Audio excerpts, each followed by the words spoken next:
Hi dear students, welcome to the next video. Today we'll be talking about pelvis.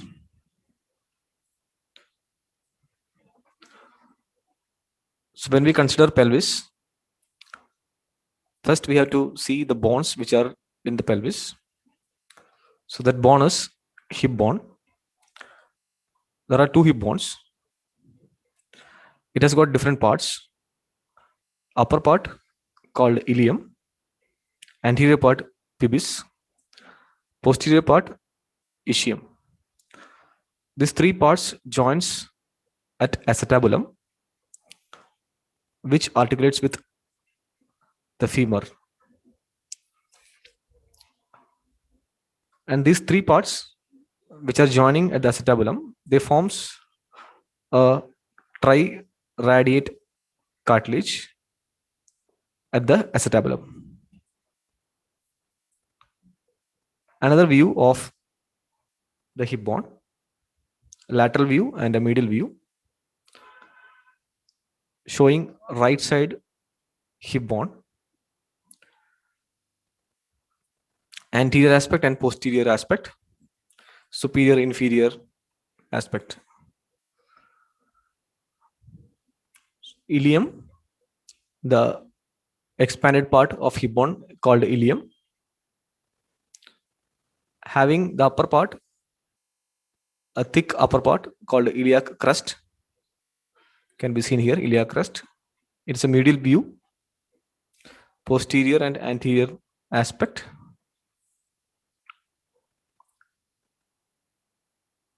Iliac crust, anteriorly it ends in a projection called anterior superior iliac spine, posteriorly as posterior superior iliac spine. Anteriorly, after forming a groove, again there is a projection on the ilium, that is anterior inferior iliac spine. The border here is called anterior border of the ilium. The border here is called the posterior border of the ilium. While considering the posterior border of the ilium, there is a groove after the posterior superior iliac spine. Again, there is a projection, that is posterior inferior iliac spine, followed by another big notch here called greater sciatic notch. Greater sciatic notch can be seen in this picture also. This is the outer aspect of the ilium and inner aspect of the ilium, and this is called iliac fossa.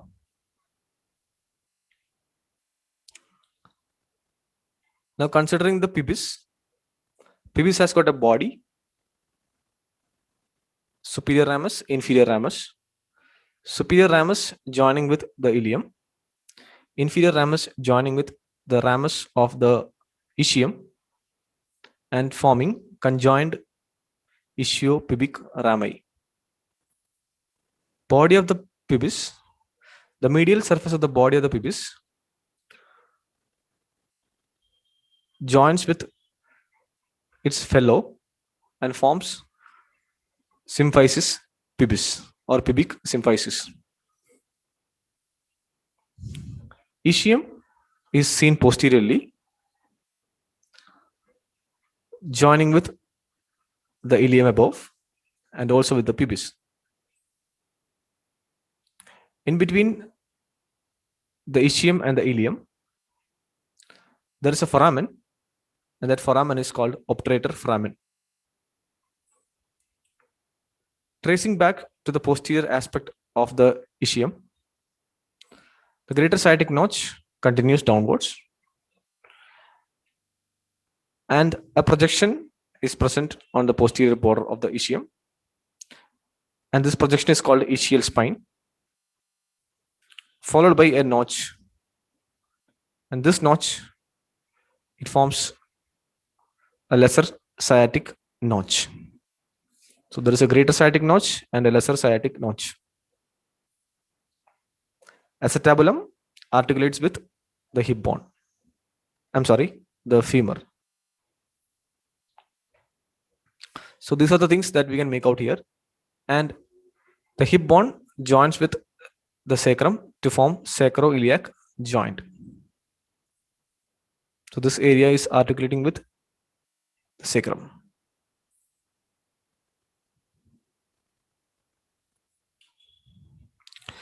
Anterior view of the pelvic girdle.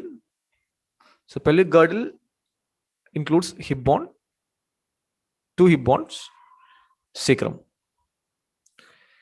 Sacrum is present on the posterior aspect.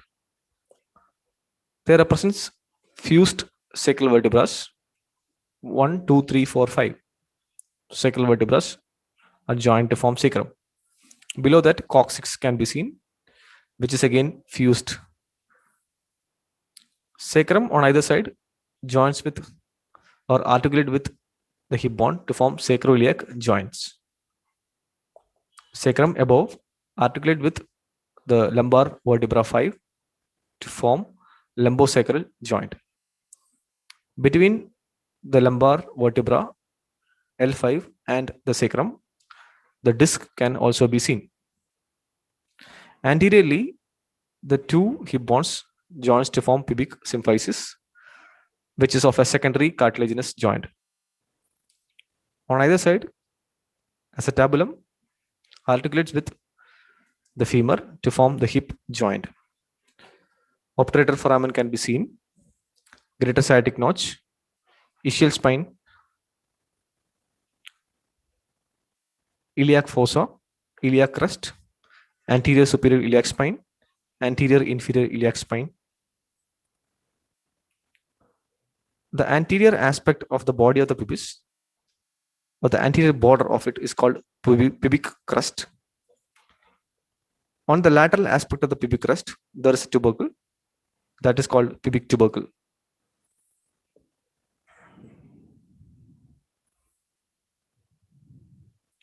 Superior ramus, inferior ramus of the pubis can be seen, and this is ischial tuberosity.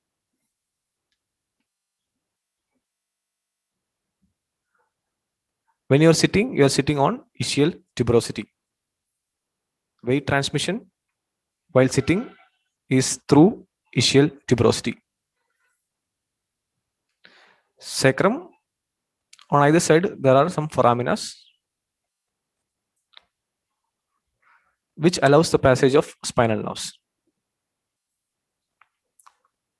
The anterior border of the S1 vertebra, the body of the S1 vertebra, anterior border is very prominent, and that is called sacral promontory.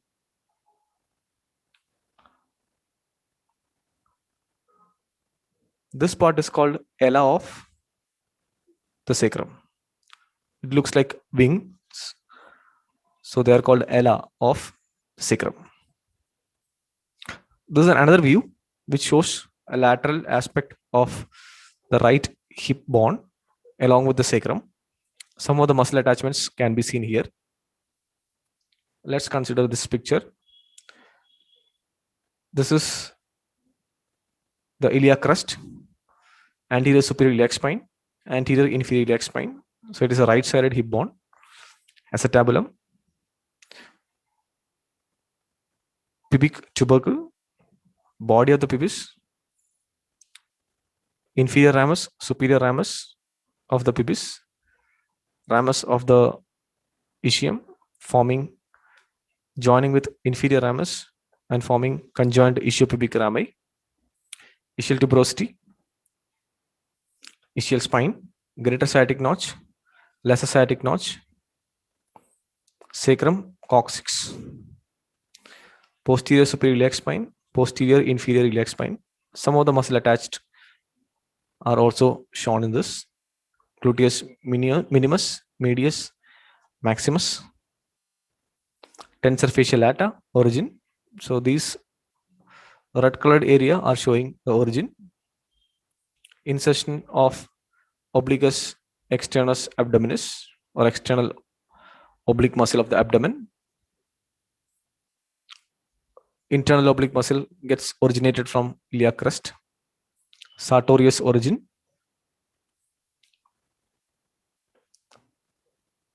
Anterior Inferior iliac spine gives origin to rectus femoris. Also, a groove above the acetabulum gives rise to rectus femoris. Different parts in the acetabulum is mentioned: pubis, ilium, and ischium. Pectineus origin, adductor longus origin, gracilis origin, adductor brevis origin, obturator externus originating from the outer aspect of the obturator foramen. Obturator foramen is closed by obturator membrane. Quadratus femoris origin, adductor magnus origin, and origin of hamstring muscles can be seen here: semimembranosus, biceps femoris longhut, and semitendinosus. Superior inferior gamellae, which are short lateral rotator of the hip joint. So we have seen some of the muscles and the parts of muscles which are originating from the hip bone and parts of it. This is another view, posterior view of the hip bone, where acetabulum can be seen, lateral aspect, body of the pubic bone, inferior ramus, superior ramus. Here main focus is on the ischial tuberosity. Ischial tuberosity is a part of the ischium, expanded part of the ischium, which has been divided into two parts by a horizontal plane into upper and lower part. Further, upper part is divided by an oblique ridge into supralateral surface and inframedial surface. Inferior area is triangular in shape, which is divided by a vertical ridge into lateral and medial part. Let's see the attachments of this area. Upper lateral part is giving origin to semimembranosus muscle. Inframedial part gives origin to semitendinosus and long cut of biceps femoris. Lower part, lateral aspect, gives attachments to origin to adductor magnus, the ischial part of adductor magnus. So all this area, the muscles which are originating from this ischial tuberosities, are called hamstring group of muscles, which are seen on the back side of the thigh or posterior aspect of the thigh. Obturator foramen can be seen here. Ischial spine. It shows the sacrum, posterior aspect of the sacrum. This is anterior and posterior aspect. Posterior aspect is focused. It is like a triangle where the base is placed upwards and the apex is placed downwards. It represents the fused cervical vertebrae. A canal which is at the center behind the body of the vertebrae are called a sacral canal that opens below as sacral hiatus. On either side, anteriorly and posteriorly, there are foramina. Posteriorly, they are called as dorsal sacral foramina. Anteriorly, they are called as ventral sacral foramina, through which spinal nerves comes out. This represents the fused spines of the sacral vertebrae. Superior articular facet can be seen. This is superior articular facet of the S1 vertebra. It articulates with inferior articular facet of L5 vertebra. Coccyx can be seen, which is again a triangular shaped bone articulating with the apex of the sacrum. So the apex of the sacrum articulates with the base of coccyx. Coccyx is known as tailbone. And the expanded end of the sacrum on either side are called as ala of the sacrum. Now let's see functions of the pelvis. So pelvis looks like this. Posteriorly sacrum, anteriorly pubic symphysis,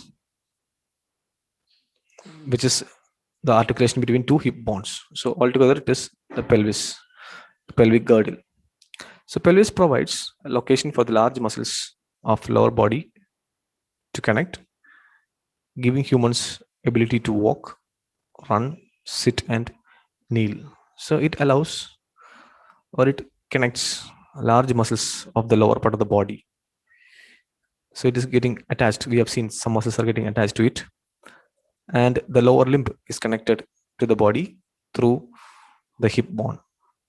so that it allows us to walk, run, sit, and even kneel.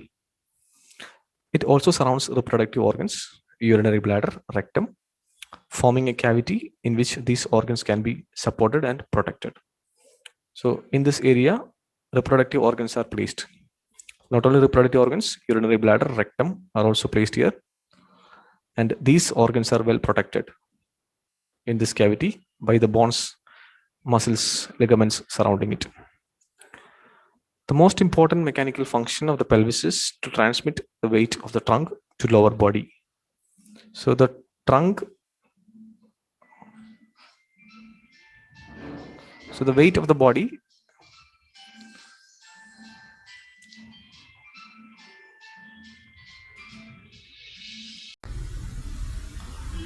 so the most important mechanical function of pelvis is to transmit the weight of the trunk to the lower limb.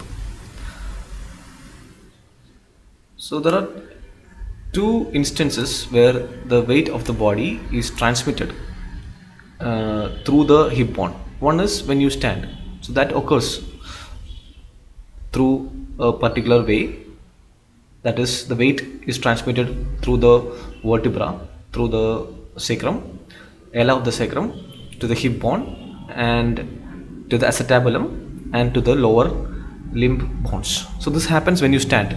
But what about when you sit? When you sit, the weight is transmitted from the sacrum, ala of the sacrum, the hip bone, and to the ischial tuberosity. So when you sit on the ischial tuberosity. So the weight passes mainly through the ala of the sacrum, through the thick part of hip bone, lying between sacroiliac joint and the acetabulum. So that area, the bone is thick due to the functional aspect. The pelvic girdle, consisting of paired hip bones connected in front at the pubic symphysis and behind by sacrum. So anteriorly the two hip bones are joined, and that is pubic symphysis. It is a secondary cartilaginous joint. Whereas posteriorly the sacrum can be seen, and sacrum is joined with the hip bone to form sacroiliac joints. The pelvic girdle is made of three bones.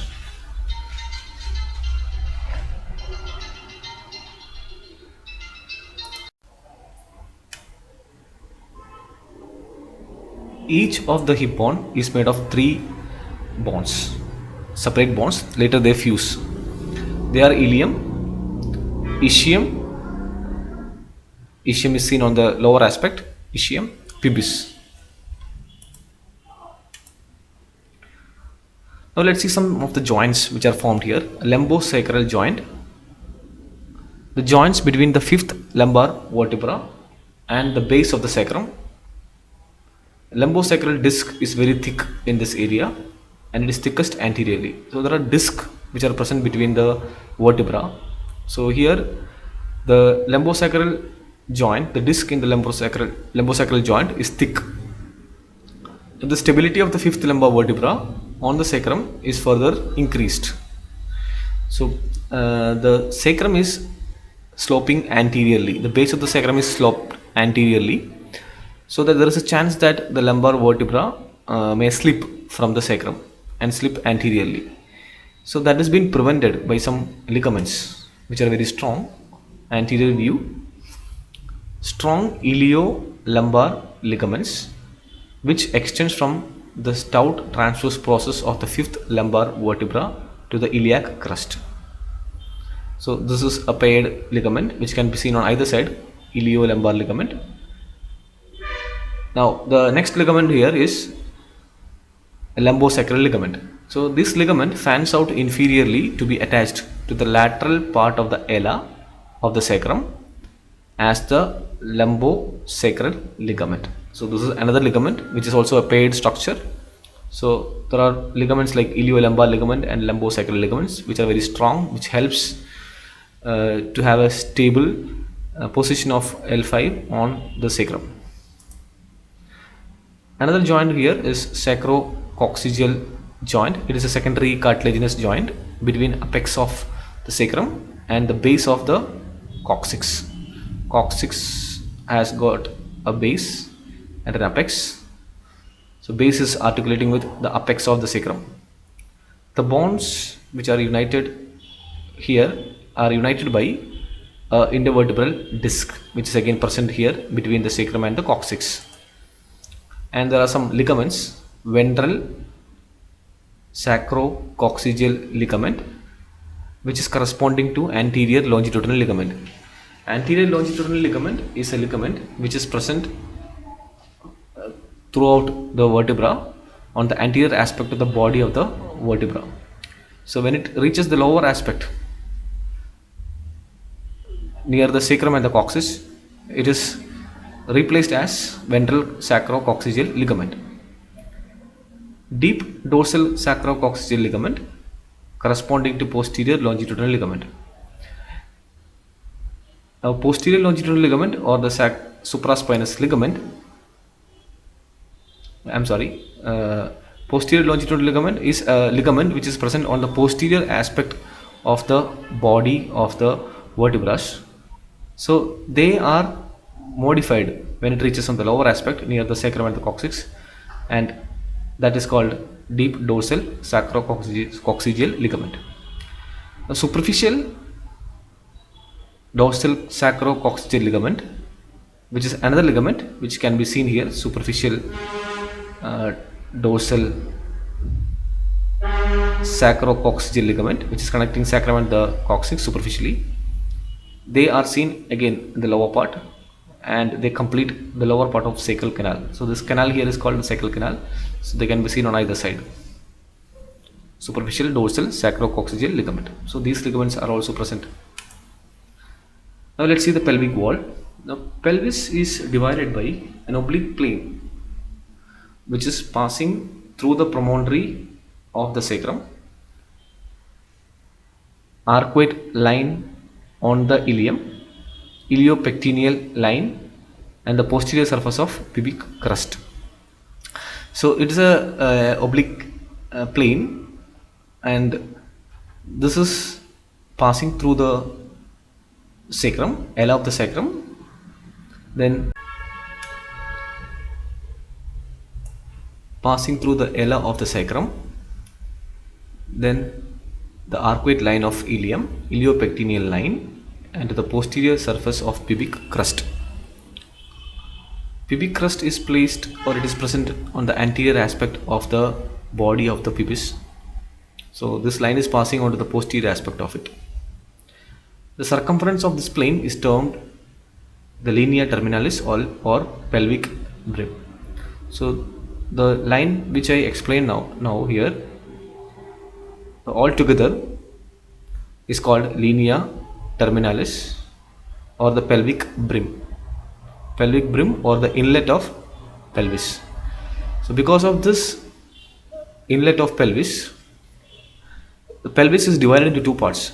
Upper part, which is called a false pelvis, and a lower part called true pelvis. True or lesser pelvis. It is a bowl shaped structure.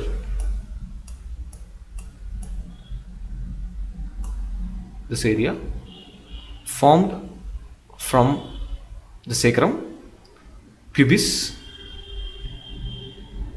ilium,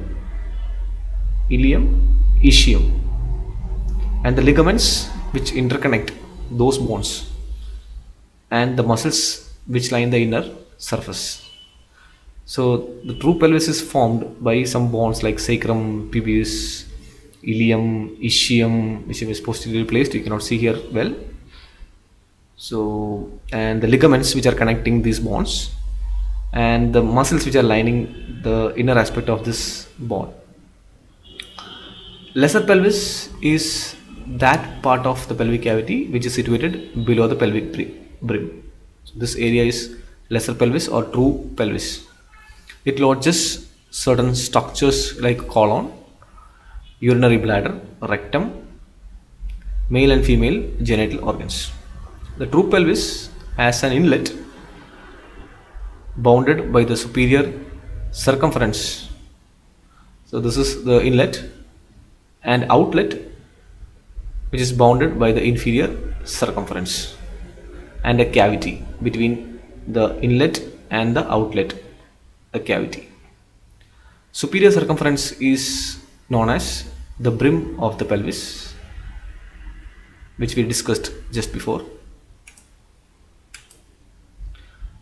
Outlet of the true pelvis is formed by the pubic arcuate ligament. Pubic arcuate ligament is placed onto the posterior aspect of inferior aspect of pubic symphysis,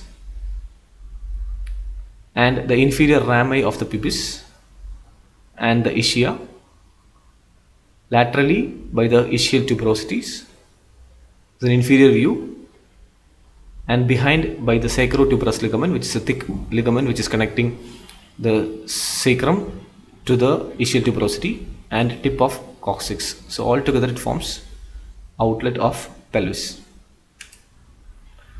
Now talking about the false pelvis or the greater pelvis. Greater pelvis is an expanded portion of the cavity situated above the pelvic brim. This area is the false pelvis. It is bounded on either side by ilium. As we can see here, the ilium is bounding it on either side. In front, it is incomplete. This area is incomplete, presenting a wide interval between the anterior border of ilia. Anterior border of the ilia is here. Anterior border. So between this anterior borders of two ilia, a huge gap is present.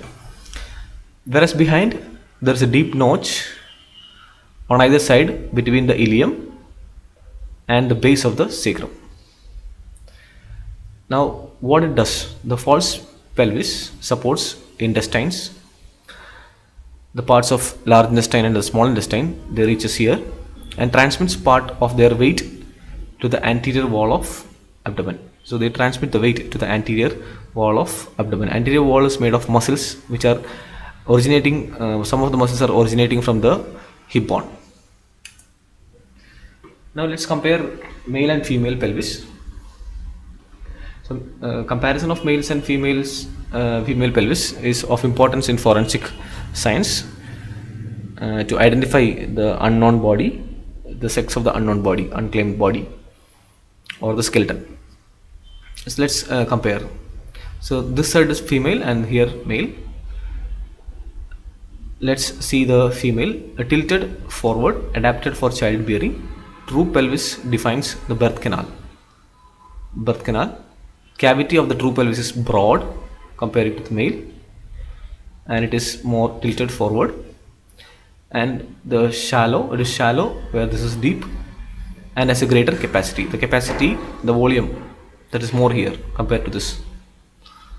Whereas in males, tilted less far forward, adapted for support of males' heavier build and stronger muscles. So the bones which are heavy in males has to get supported, and also the muscles which are very strong and built, and they attach to the bone, so it creates impressions on the bones, and it will be more irregular. The muscles will be getting attached and it exerts its pressure on the bones. Whereas female muscles are, well, compared to males, it is not so strong. And the cavity of the true pelvis is narrow and deep, but the volume will be more here on the female side. Thickness of the bone is less. Bones are lighter, thinner and smoother, as we explained just before. Whereas in males, it's greater.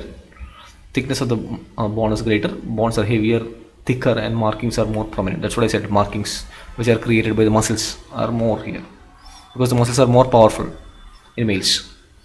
Acetabula are the area where the hip bone is articulating with the femur. So they are smaller and further apart. They lie apart from each other. Whereas in males they are larger. Acetabula are larger, maybe because of the femur bone which is larger in males, and they lie very close to each other, to acetabula.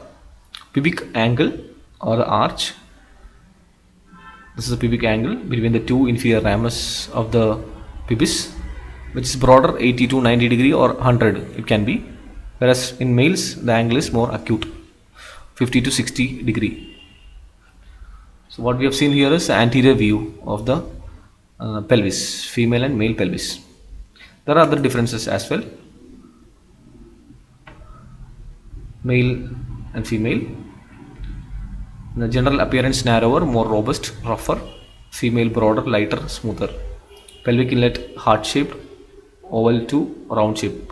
Pelvic inlet is the pelvic brim. Iliac fossa is deeper, and here it is shallower. Iliac fossa is this area. Iliac fossa. Iliac fossa. It's deeper in male and shallower in female. Ilium is more vertical. You can just compare with the diagrams. Extends further superior to sacroiliac joint. In females it is less vertical, less extension superiorly. The angle of the inferior inferior angle of the pubic symphysis, 90 degree it is. So here it is 100 degree. Acetabulum directed laterally in male. In female faces slightly anteriorly as well as laterally. Obturator foramen is oval shaped. Female it is triangular. Ischial spine points medially, here it points posteriorly. Sacrum is long, narrow triangle with pronounced sacral curvature. In females it is broad, short triangle with less curvature. Coccyx points anteriorly in males. In females it points inferiorly. Now let's see some of the diameter of the pelvic inlet, which are again important clinically. So there are diameters like a true conjugate, diagonal conjugate, obstetric conjugate. Let's see this. True conjugate, which is from the sacral promontory to the superior margin of pubic symphysis, which is marked here as black, measuring about 11.5 centimeter. Diagonal conjugate, which is extending from sacral promontory to the inferior margin of pubic symphysis, represented here as blue. Obstetric conjugate, which is starting from sacral promontory, and it is nearest point on the posterior surface of pubic symphysis, because pubic symphysis posterior surface is not flat like you can see here, it is actually like this. So obstetric conjugate is this one. This is true conjugate going to the upper aspect, and diagonal conjugate going to the lower aspect of symphysis pubis. So when we see this picture, you can see that the smallest diameter is obstetric conjugate. So that is the smallest. As we can see here in this, the true conjugate is 11.5 centimeter, diagonal conjugate is 12 centimeter, blue color, and the obstetric is 10.5 here. And the other diameter is transverse diameter. Transverse diameter is the widest distance between the two walls of the pelvis, 13.5 centimeter. Now the obstetric conjugate is coming into importance because this is the smallest diameter through which the fetal head has to pass through. So the fetal head is usually placed above the true pelvis if it is a head presentation, and that has to descend down, and that is called engagement. So when the fetal head engages to the true pelvis, this happens during delivery, just before delivery. I'm talking about normal delivery.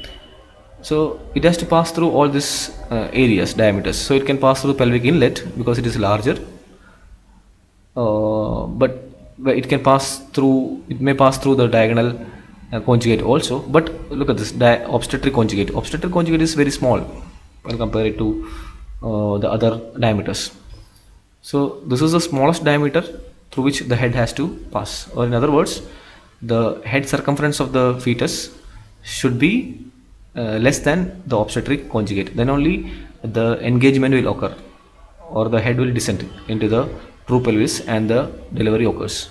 If the fetal head is bigger than this, so this dimensions may vary, but this is on average. So suppose a lady has obstetric conjugate of 10.5 centimeter, as we can see here, and the head circumference is 11 or 11.5 centimeter, the normal delivery is not possible. So for that we have to go for cesarean section, right? So that is the importance of knowing this diameters. Now obstetric conjugate is clinically important. It is the shortest anteroposterior diameter through which the head must pass. That's what I said before, but cannot be measured clinically. Now it cannot be measured clinically, but we can measure the diagonal conjugate. So there's a relationship between diagonal conjugate and obstetric conjugate. As I mentioned here, diagonal conjugate is 12 centimeter and obstetric conjugate is 10.5 centimeter. So it is a matter of a difference of 1.5 to 2 centimeter. So diagonal conjugate is 1.2 or 2 centimeter larger than the obstetric conjugate. So if you know the diagonal conjugate can be measured by different measures. So find out that, then reduce 1.5 to 2 centimeter, then you will get obstetric conjugate. Compare it with the fetal circumference, fetal head circumference, then we can decide whether the lady has to go for a normal delivery or cesarean section. For clinical purpose, obstetric conjugate is estimated indirectly by subtracting 1.5 centimeter to 2 centimeter from diagonal conjugate. So find out diagonal conjugate, decrease 2 centimeter, you get obstetric conjugate.